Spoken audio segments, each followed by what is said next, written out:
So I was thinking I may have been giving this car too much credit with those front like lower control arm bolts, because technically the previous owner had O2WRX that he swapped in subframe.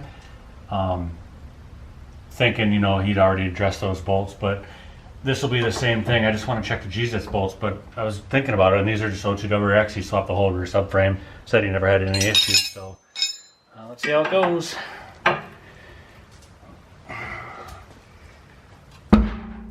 It's turning. That is ridiculous. That's awesome.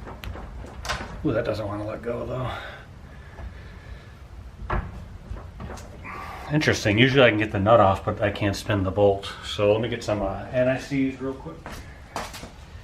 BB.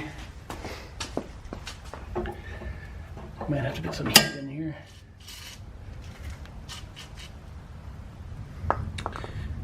Double up. Yeah, it's a little tight in here. Got some rain going on, so I can't really expand out of the garage.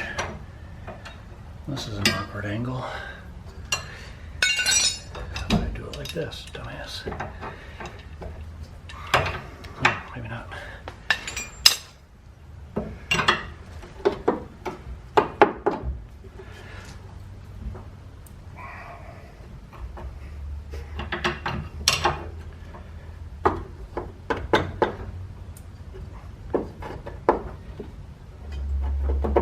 I'll turn, but I wonder if I'm just turning the whole thing. I can't tell.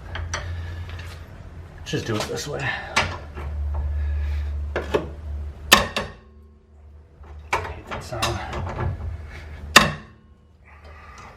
But if it's letting go.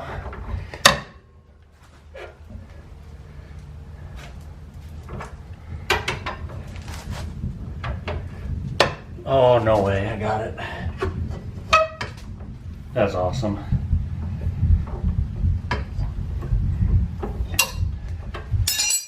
Wonder if I can put it on this yet.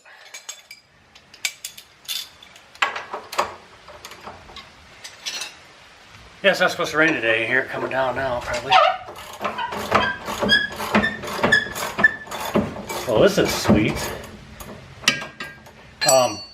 Should explain, I don't even need to take this out. I'm just going to take it out and lather it the hell up with, got a new can of NICs. My old can's probably close to 10 years old, is finally running out. I've been limping it for a little while, just putting less than I really need to on everything. Yeah, every bolt that's going back in this car is getting NICs. Oh, yes. That is awesome.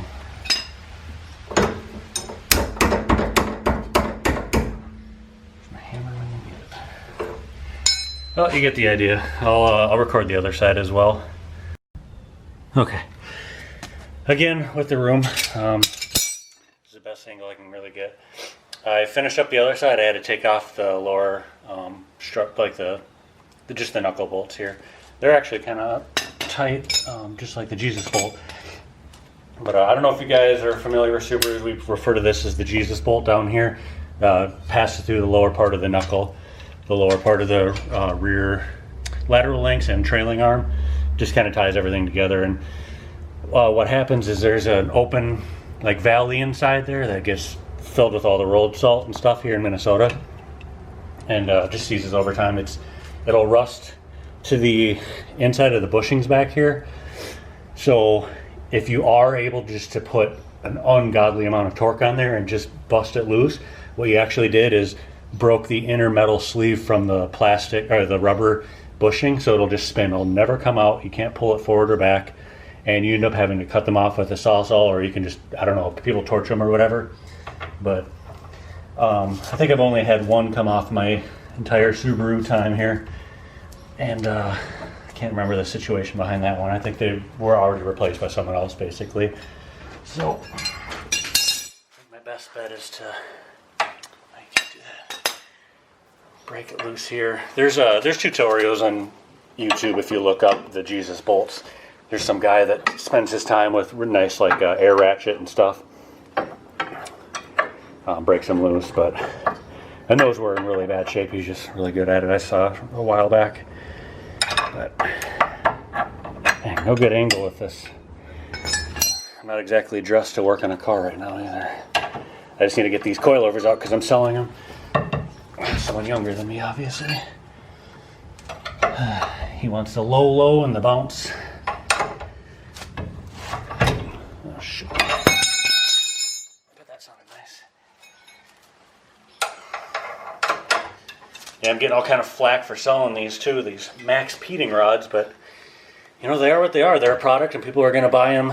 They're either going to buy them new or they'll buy them from me for about half price. I mean, it's just a product. I'm not saying these are great. I never said anything about that. But that's what you get with selling stuff on Facebook. Everyone complaining about prices or what the product is, but reality, like I said, someone will just go to their website and buy these new. Holy crap.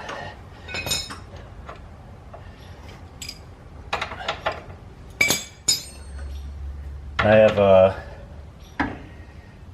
thing about coilovers. I don't know. You always read on the forums you need like probably $2,000 coilovers or else they're no good. And I have ISC N1s on my track car. They're like the lowest decent amount of lowest you can pay for a kind of decent amount. But they're oversprung. And I think they're kind of similar to, what's the big one? One Taylor Ray worked for. BC Racing, probably the same. Ooh, this one's a little bit more difficult. And like I said, it's just a track car. I honestly think a lot of my grip issues come from that. My 3-wheel, and just too hard sprung. It's a 10K front, I think like 8 or 6K rear or something. Race valving. Got them for cheap. They're like $1,000 new. I got them for $800. But yeah, now that I'm older and this is mainly going to be a daily that's just quick, I want some KYBs like my old car had. Mine are kind of rusted, obviously. And I had IBOC, I think like 1.2 inch or something ridiculous lowering spring, about an inch drop. Be happy with something like that. Yeah, something might actually be seized in here, so just lather it up again. Can't even see what I'm doing. Don't care. In reality, this doesn't have to come off. I just would like it to now before I drive it, if I drive it this winter.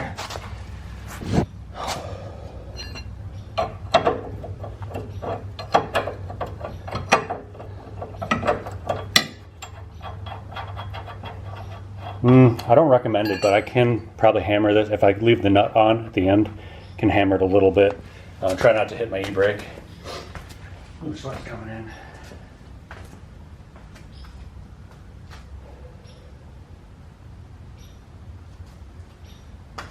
If I can find my hammer. Oh, this place is a mess. I always hate mid-project cleanup because you get it all nice and clean and then 3 minutes later it's a mess again, but what can you do? And I have like a oversized 2-car garage. Supposedly it's 25 by 25, but I think it's exterior dimensions. It's not enough to work on one car if there's another car parked in here. And I refuse to put the race car outside.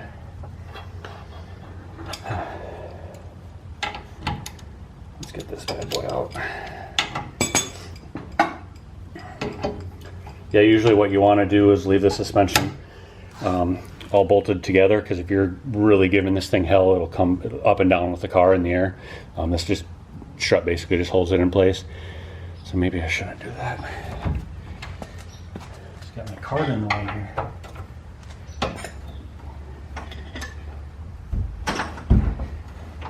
And a lot of times if you just keep unscrewing this, the threads for the nut at the end will actually back it out. And you can get a wrench underneath the washer over here.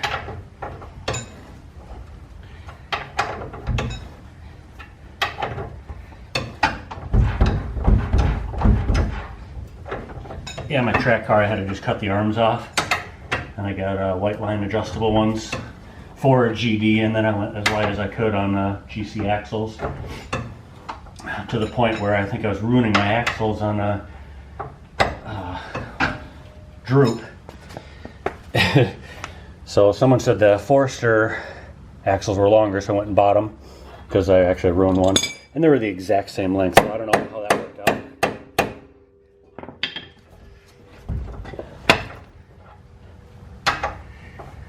That's the wormhole you get in, or the rabbit hole you get in when you modify Subarus. And then that's why I keep a build thread in RS-25, just so I can go back and reference what parts are actually on the car. I can't remember that shit.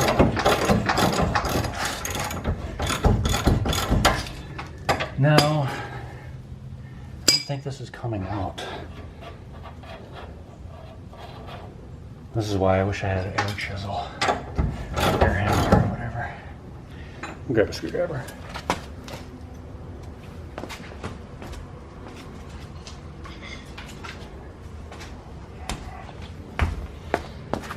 You don't have to have the fancy tools, it's nice, but you just need to have the know-how, I guess. Tools definitely help, but if you don't know what you're doing, like me. Yeah, it's moving.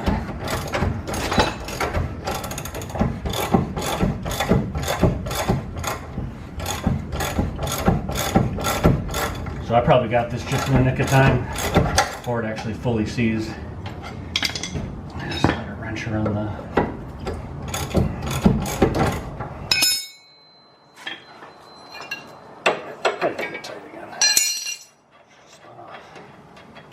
Alright, you probably see that. And now the threads are going to help me back it out, I think. Just keep prying with a wrench.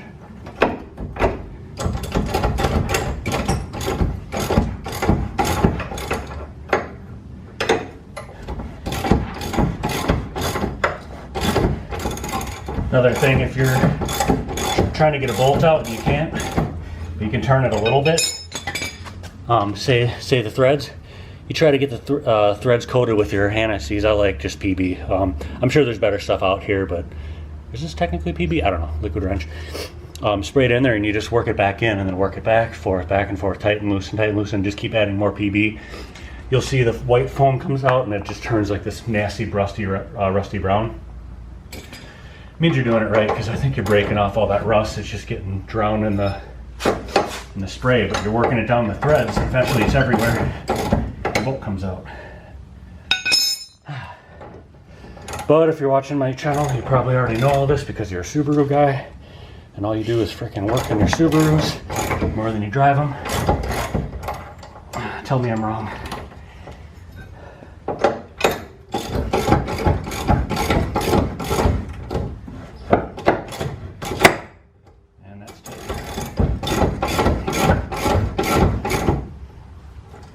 Sometimes the control arm or the rear lateral link wants to walk with you, so you gotta push it back to where it goes. I think that's enough. I'll just keep at it and it'll eventually come off. Whew. So there they are, just this big long bolt. This area gets corroded in the middle and sticks to what I was explaining. Shoot. Where am I? So it's gonna be hard to see. Holy crap. This valley here, it passes through this side and this side. It passes right through here, and so that's exposed to, you know, weather and driving 24/7. You get stuck in there, and then it obviously gets stuck through these metal collar, what do you call it, like metal sleeves for the inside of the bushings, and then they just rip free from the rubber. As you can tell, it just came out with a little bit of penetrating and some grease and elbow grease. You'll also want to worry about the inside ones. Like if the outside were really rusted on, these are probably going to be really bad too. And these are for alignment. I think they do a tiny bit of toe, front and rear. The front are super hard to get to because I don't think you can get a wrench on there too well over that, under that rubber cap, because the fuel tank. Might be wrong, because last time I worked on it was like a Forester or something. And then, yeah, those are some of the worst bolts. The subframe bolts here, right in front of the camera too, those can get locked in the captive. But like I said, if you're watching this, you probably already know all this stuff. Supposedly these are loose, or they're good. He was able to put the subframe in, but I'm still going to pull it out and anti-seize it because the corrosion can come from the inside out. Makes the very tip of the bolt that's passed through the captive area swell a little bit and get all rusty. So it'll break loose just fine, and then as you're bringing that rust through the threads, that's where it gets stuck. And especially if you're using an impact, which you've noticed I've used mostly hand tools today, just because you can kind of feel like how hard stuff's going. And my impact's not that powerful, but it's enough to break the captive loose. So what it does when you're pulling these out and it gets stuck, like I was mentioning with the rust, as it's hammering, I think it just puts too much stress on the like 2 or 3 welds that are holding that captive nut inside the frame, and it'll break.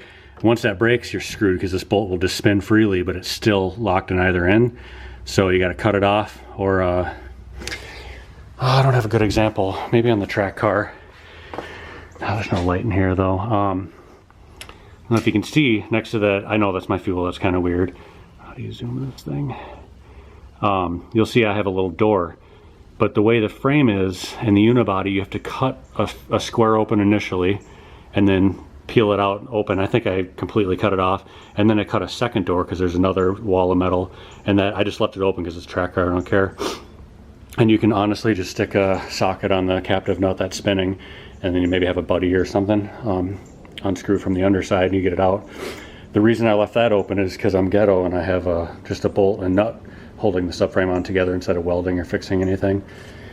As you can tell, it's not the prettiest car. But it gets the job done. Like, there's my dash. A couple gauges so I know what's going on, but yeah, that's that. I guess anything weird comes up, I'll bring the camera out again.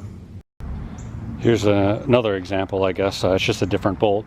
So that rear trailing arm that I was talking about is held in by 3 nuts here. Move this. With all this mess, I honestly don't know which ones. Oh yeah, so the 2 in the back, I don't know if you can see. Holy crap. 2 in the back and then 1 here. I think, so there's 3 on this side, 3 on the other side. I think 5 out of 6 of mine were seized, so I had to cut these little access holes. And you'll see I kind of screwed up. This cut all the way through the car. So if I wanted to keep that, I'd have to weld this back up and seal it, prime it, all that. And then you just close the door back down and then stitch weld or fully weld, however you want to do it, and make sure it's completely sealed. Use some weld through primer on the undersides because you'll never get to that again, and then weld it shut. But if this were my car that I was keeping, I would probably just, I don't know, fold it back down and leave it there because it's going to get seized again. You're going to need to access it. There's the other side. But oh yeah, there's the one that stayed in, so that's the captive nut I'm talking about. It's just welded in there. I wouldn't say spot welded, but it's not fully welded, so that's what breaks loose. So those 5 holes, except for that one, broke. And then that area I showed you on my track car in the trunk back here is somewhere around here. You gotta cut multiple doors. If I had an engine and trans, I'd probably run this with just a cage and off-road it with big tires. One of the dual range, I think it's like a Forester transmission. It'd be fun as hell.